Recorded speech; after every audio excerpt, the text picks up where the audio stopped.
Selamat pagi Bapak. Selamat pagi kembali, Pak. Ya, apa kabar Pak hari ini?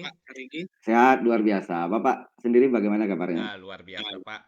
Oke Pak, boleh memperkenalkan profil Bapak pada pagi hari ini? Baik, terima kasih, Pak. Perkenalkan saya Rendra Eka Putra, tempat tugas di SD Negeri 010 Beringin Jaya sebagai kepala sekolah Kecamatan Sentajo Raya, Kabupaten Kuantan Sengingi. Oke, baik Pak, ada 10 pertanyaan yang ingin saya sampaikan pada pagi hari ini Pak. Oke, Ya, kita mulai pertanyaan yang pertama ya Pak ya. ya. Oke, selama ini bagaimana Bapak dapat mengidentifikasi kasus-kasus yang merupakan dilema etika atau bujukan moral? Terima kasih. Baik, Pak.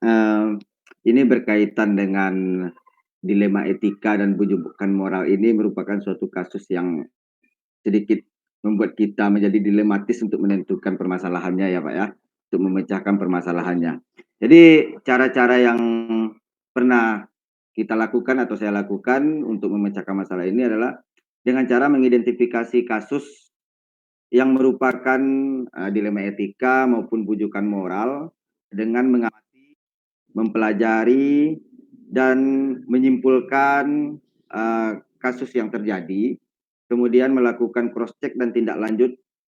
Lalu hasil kesimpulan itu yang digunakan sebagai bahan untuk menindaklanjutinya, kita ambil suatu keputusan baik yang berkaitan dengan dilema etika maupun dengan bujukan moral itu sendiri, Pak. Oke, Mungkin seperti itu cara saya mengidentifikasinya. luar biasa Pak. Sekarang kita masuk ke pertanyaan yang kedua ya Pak ya.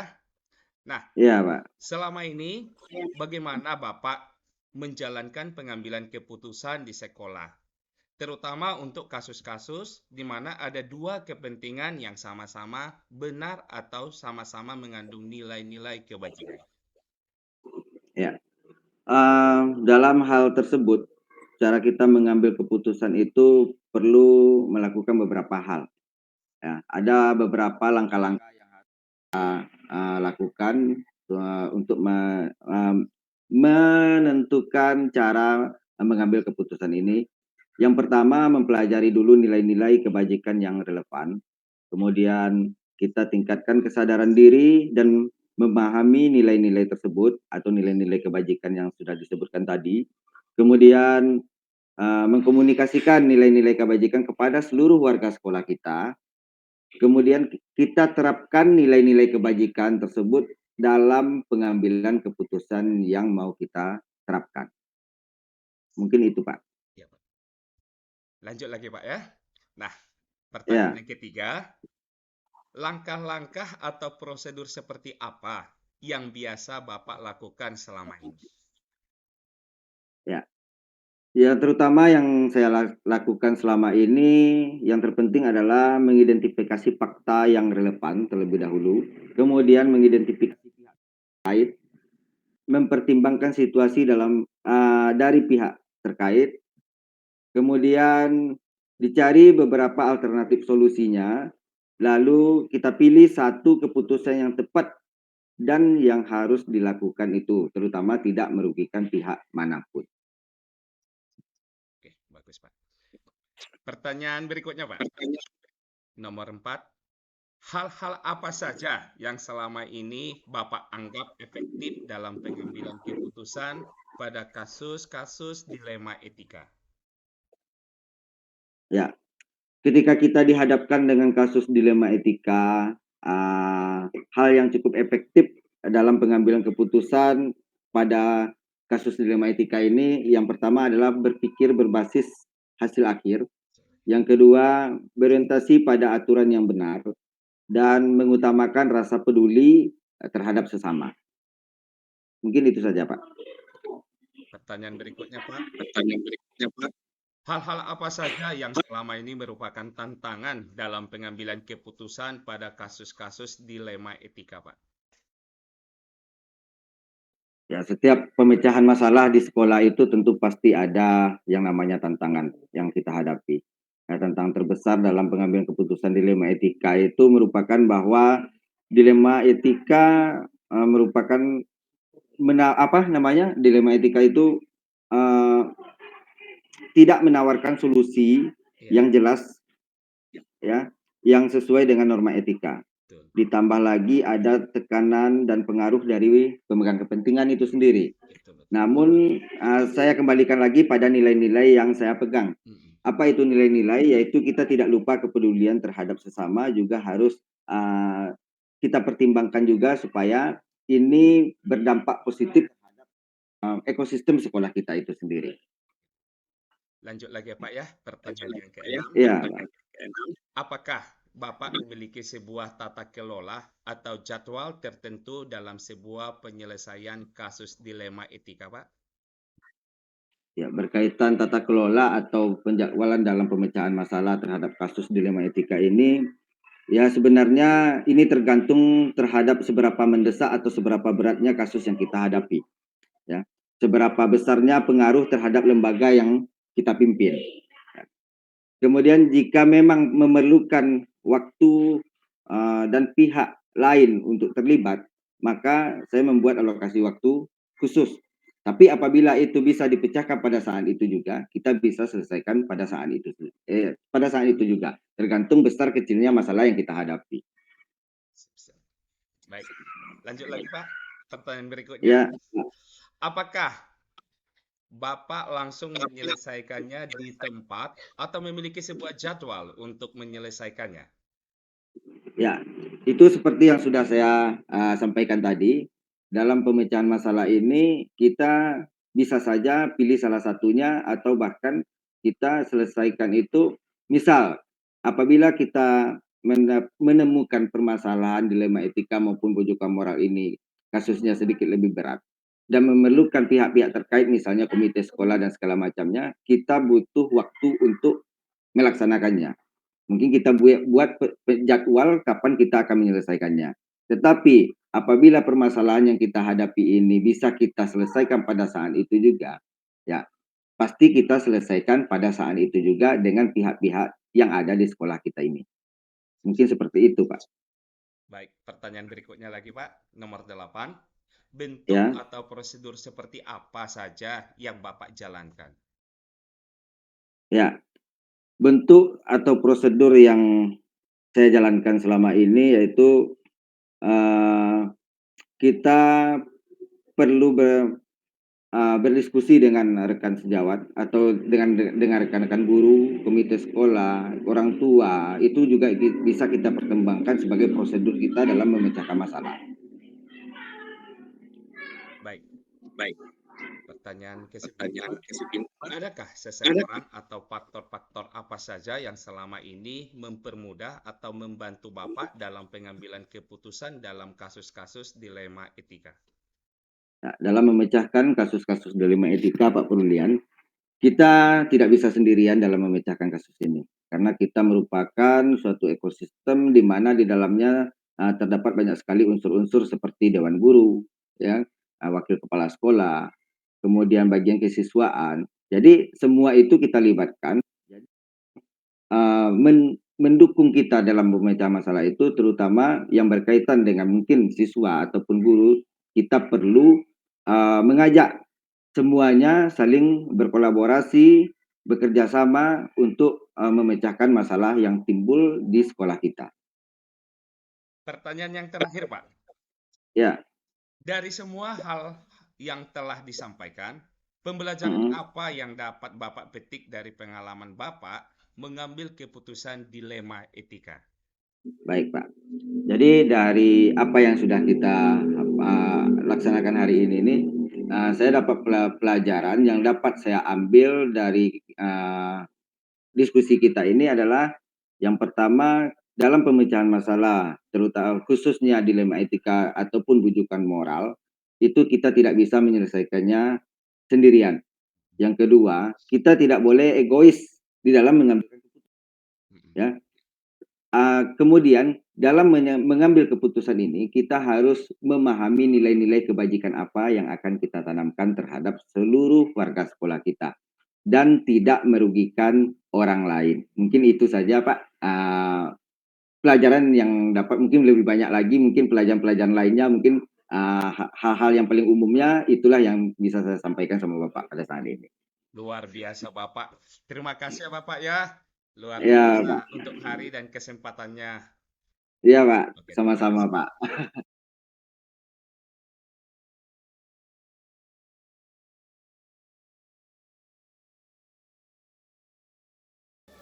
Baik, selamat pagi Pak. Selamat pagi. Oke, baik Pak, terima kasih untuk waktu dan kesempatannya pada pagi hari ini. Oke, izinkan saya memberikan 10 pertanyaan mengenai dilema etika dan rujukan moral kepada Bapak ya. Iya. Oke, baik, kita mulai ya Pak ya untuk pertanyaan yang pertama.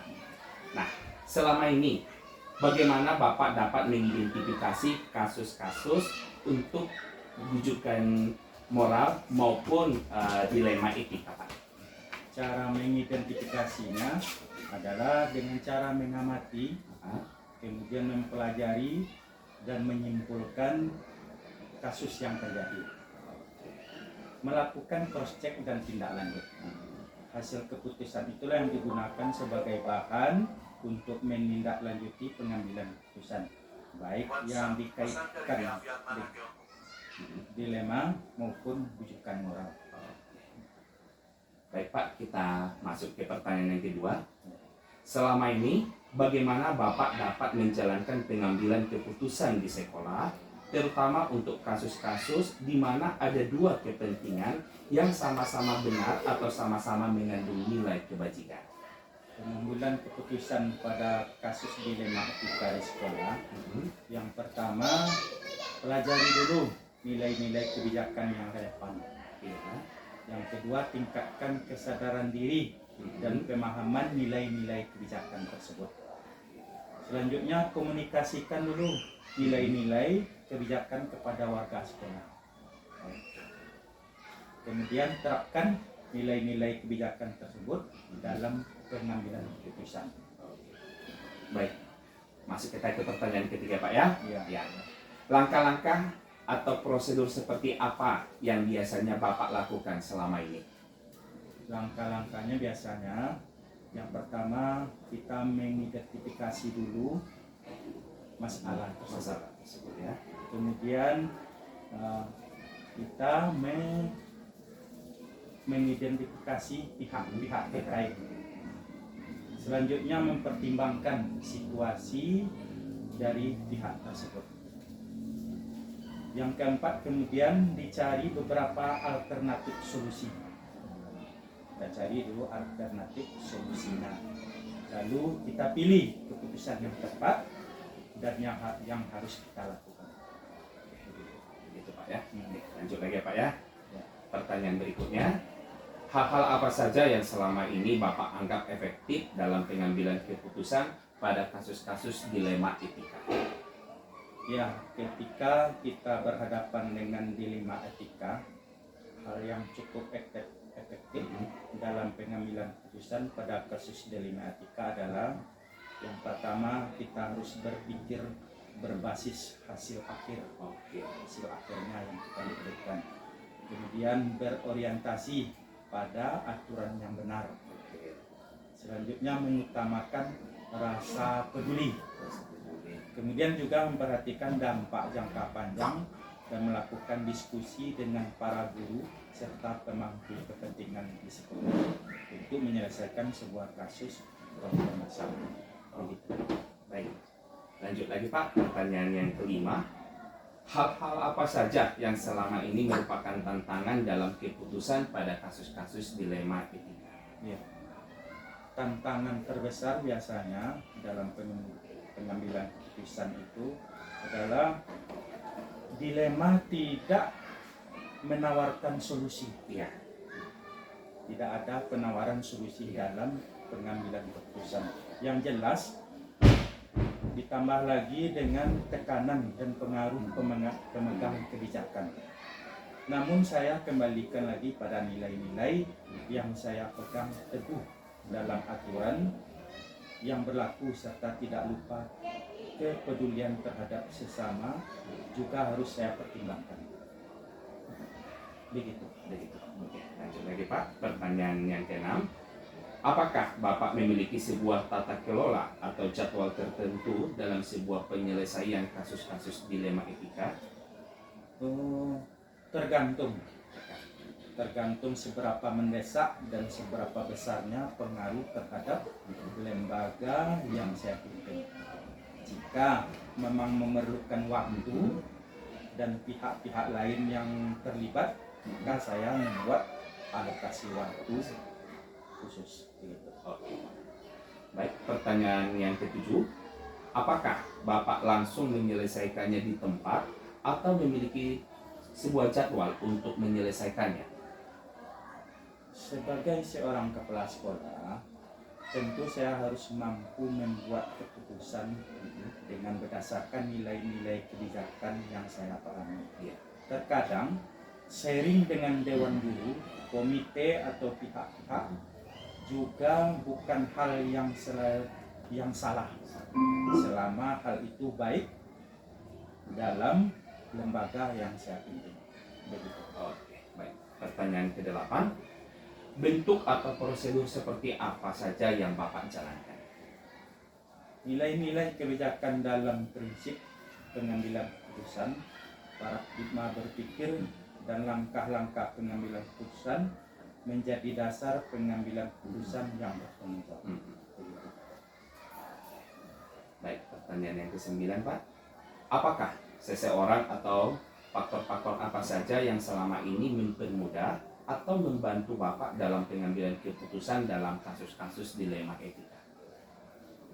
Semua persoalan bisa kita cari jalan keluarnya jika kita berdiskusi bersama dengan mengacu pada aturan yang berlaku dan mempertimbangkan dampak baik buruk, di mana dampak buruk yang paling minimal dan yang kita ambil. Baik, pertanyaan yang terakhir, Pak. Dari semua hal yang telah disampaikan, pembelajaran apa yang dapat Bapak petik dari pengalaman Bapak mengambil keputusan dilema etika? Pelajarannya yang saya dapatkan adalah di dalam kita mengambil keputusan dilema etika, yang pertama kita harus bersabar menghadapi masalah tersebut. Yang kedua, kita harus mempelajari karakter seseorang yang melakukan dilema etika tersebut. Yang ketiga, kita harus mengidentifikasi semua masalah dan mengambil keputusan yang terbaik. Terima kasih. Oke. Terima kasih ya Pak ya buat waktu dan kesempatannya hari ini. Oke, sukses selalu untuk Bapak. Terima kasih Pak ya.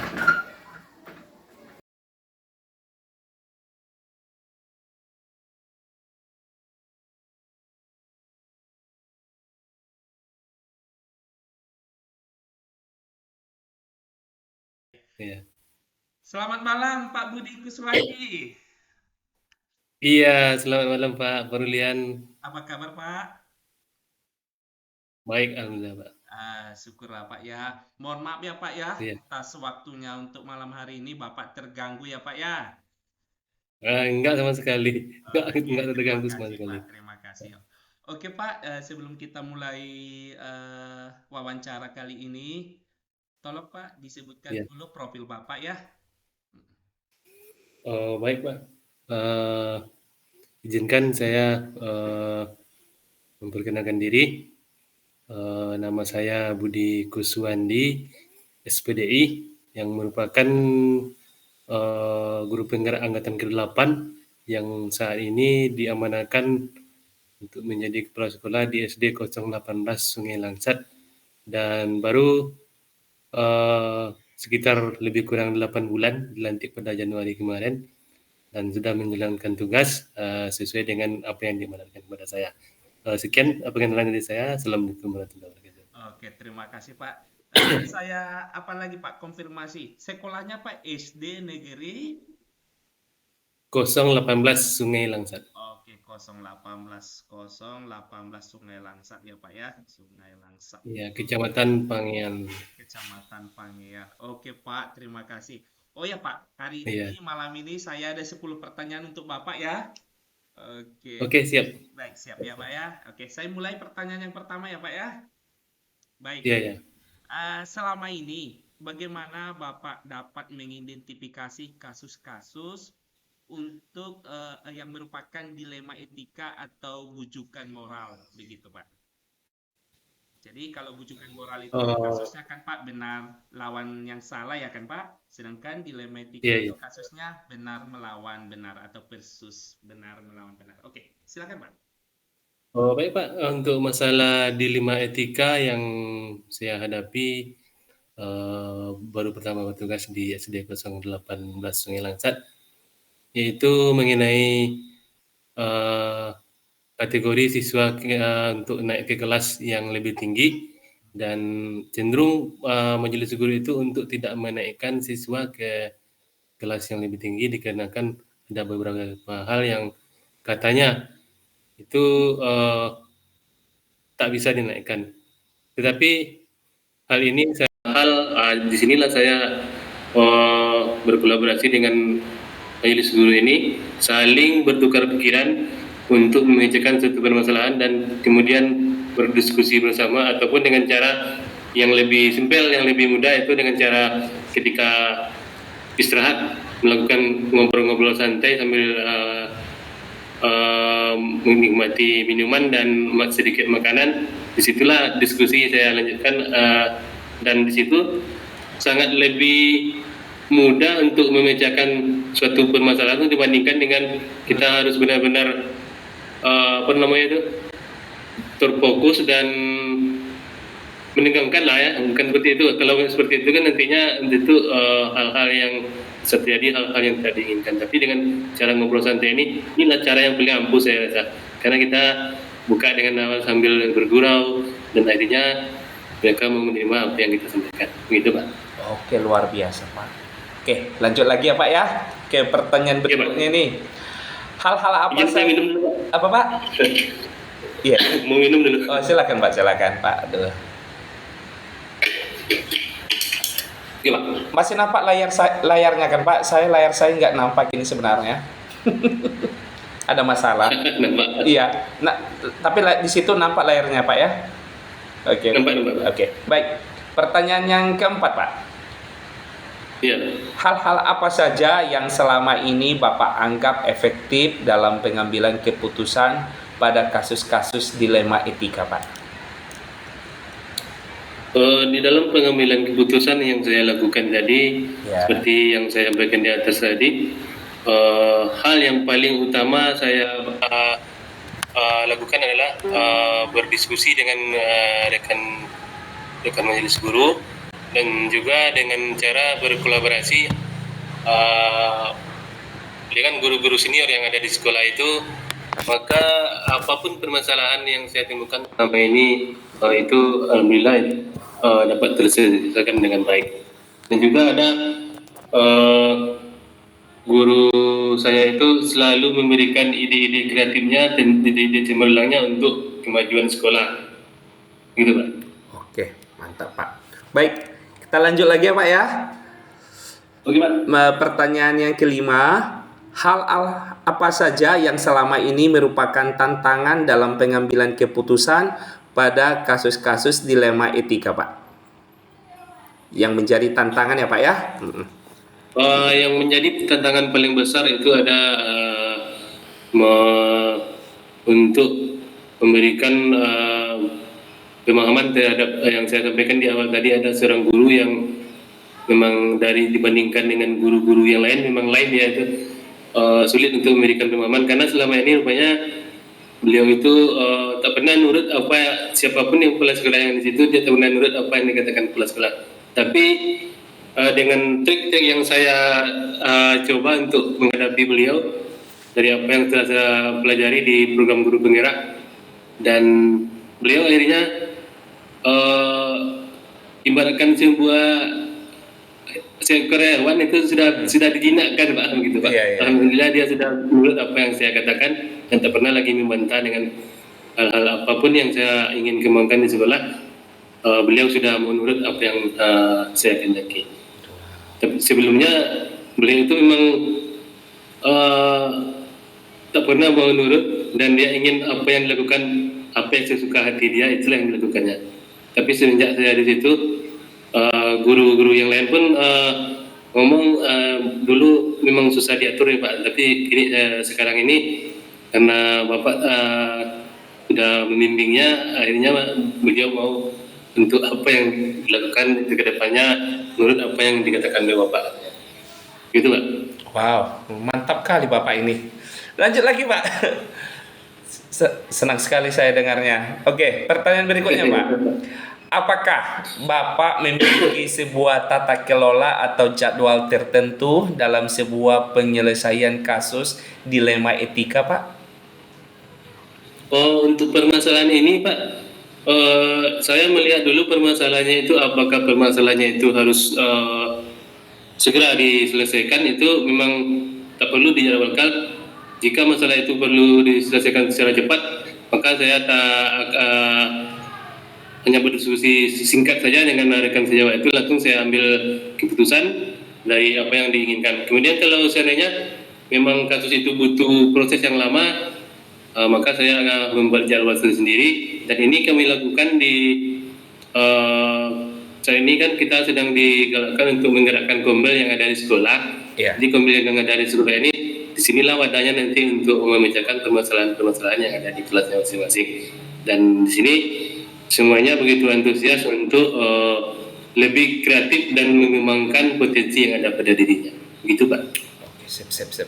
Baik, lanjut lagi Pak ya. Pertanyaan yang ketujuh. Apakah Bapak langsung menyelesaikan masalahnya di tempat atau memiliki sebuah jadwal untuk menyelesaikannya?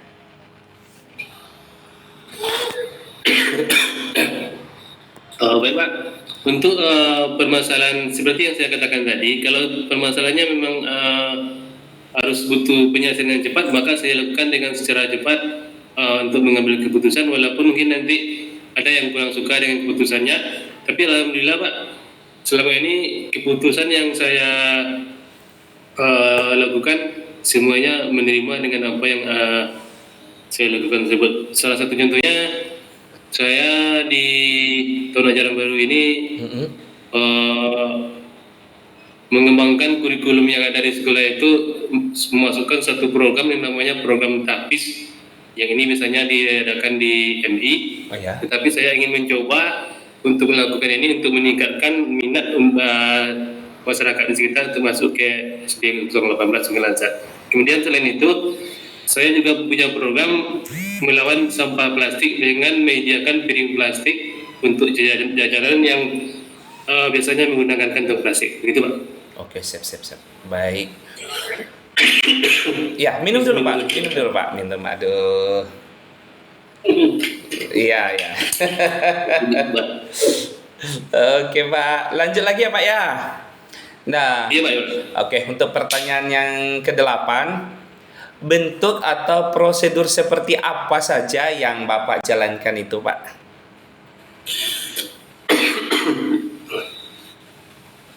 Prosedur yang telah saya lalui selama lebih kurang 8 bulan ini, ada beberapa hal yang saya lakukan. Awalnya kalau masalahnya itu memang simpel dan bisa diselesaikan secara cepat, itu saya melakukan diskusi santai sewaktu jam istirahat. Tapi kalau seandainya permasalahan itu lumayan butuh penyelesaian yang begitu signifikan ya, jadi saya menjadwalkan untuk kegiatan itu. Salah satu contohnya program melawan sampah ini saya diskusikan dengan cara melakukan semacam webinar tentang visi misi sekolah dan program-program sekolah. Saya panggil komite dan ada pengawas, kemudian majelis guru di situ. Saya paparkan tentang apa yang akan dikembangkan di sekolah itu, dan alhamdulillah apa yang saya rencanakan kemudian ditanggapi secara oleh semua majelis guru, dan mereka bertekad untuk sama-sama mengembangkan program yang saya lakukan itu. Oke, luar biasa Pak. Baik, pertanyaan yang ke-9 ini Pak. Adakah seseorang atau faktor-faktor apa saja yang selama ini mempermudah atau membantu Bapak dalam pengambilan keputusan dalam kasus-kasus dilema etika Pak? Ada Pak.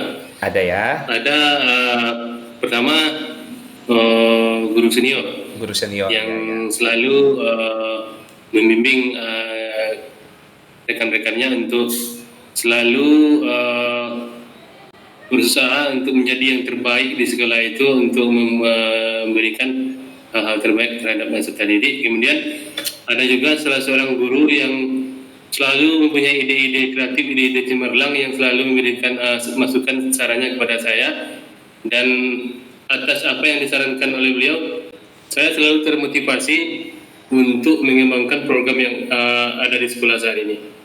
Begitu, Pak. Oke, luar biasa. Dan pertanyaan yang terakhir, Pak. Dari semua hal yang telah disampaikan, pembelajaran apa yang dapat Bapak petik dari pengalaman Bapak mengambil keputusan dilema etika ini? Pengalaman yang saya peroleh selama saya mengambil keputusan di dalam dilema etika ini, Pak, yang pertama adalah saya jadi paham begitu pentingnya di dalam suatu permasalahan itu kita menyatukan persepsi dalam satu mufakat, sehingga apapun permasalahan yang ada, kalau kita semuanya kompak, kalau kita semuanya saling berkolaborasi dalam hal apapun, maka tidak ada suatu permasalahan itu yang besar kalau gurunya semuanya kompak, dan sebesar apapun masalah itu akan dianggap kecil, Pak, gitu, Pak. Oke. Baik, Pak.